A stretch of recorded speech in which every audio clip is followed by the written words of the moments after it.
皆様こんにちは、市川團十郎でございます。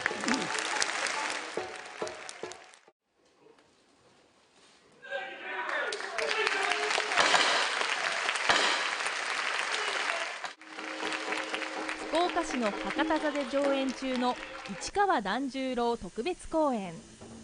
おとといの公演初日は昼の部、夜の部いずれも満席でした。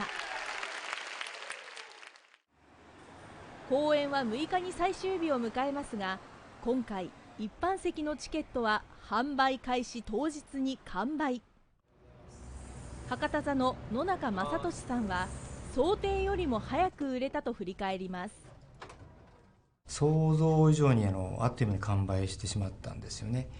売れ方から見ても若い世代とか初めて今回歌舞伎にチケットを買ったんだろうなという方が多かったように思います。今回は特に盛り上がりを感じていますね。はい、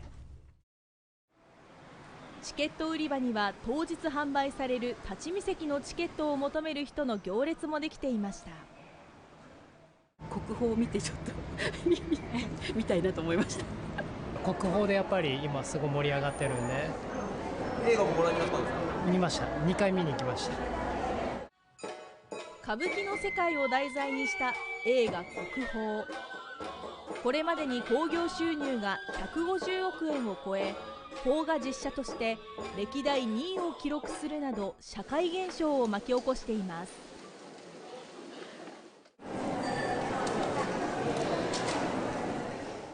野中さんは予想していた通り、客層に変化が生じているといいます。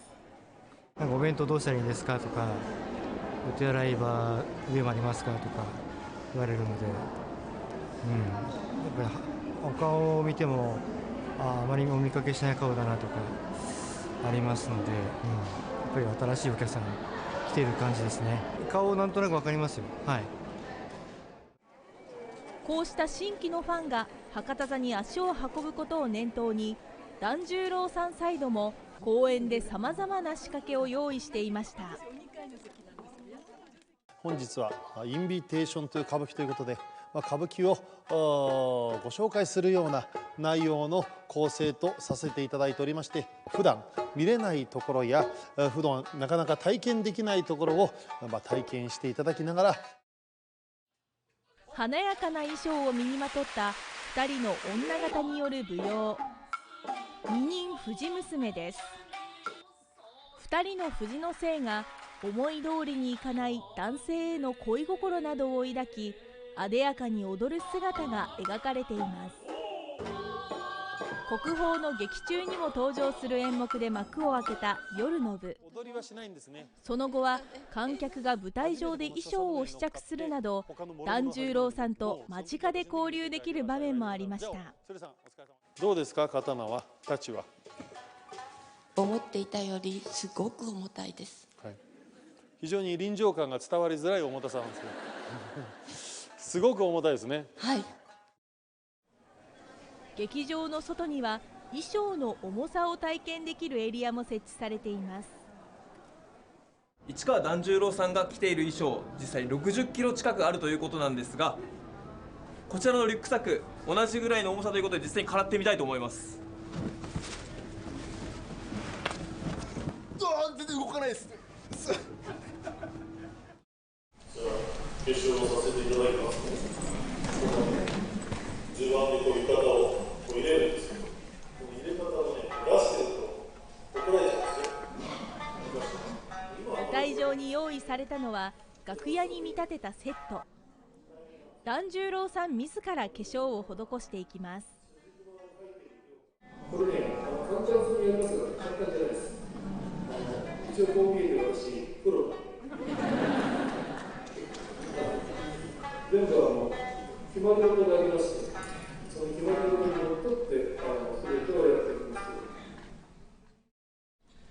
トークで客席を沸かせながら白塗りの顔に赤と黒の線が描かれ、熊取りの完成です。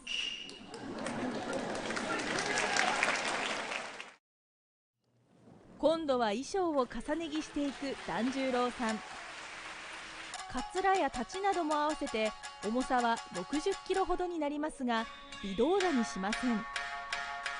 そして歌舞伎を代表する演目の一つ、しばらくの主人公、鎌倉権五郎が披露されました。話題の演目や普段は見ることができない舞台裏、歌舞伎の世界を堪能できる内容に劇場は大きな拍手に包まれました。最高でした。お化粧見たり、衣装を見たり、すごい良かったです。あさって朝の部も見るので、楽しみです。初めてです。映画の国宝を見て行ってみようかなと思って。60キロとかの着物着てするのって普通の人じゃ考えられないじゃないですか。リアルの方が綺麗でした。かつてないほどに歌舞伎への注目度が高まる中、野中さんは一過性のブームで終わらせない努力が必要だと話します。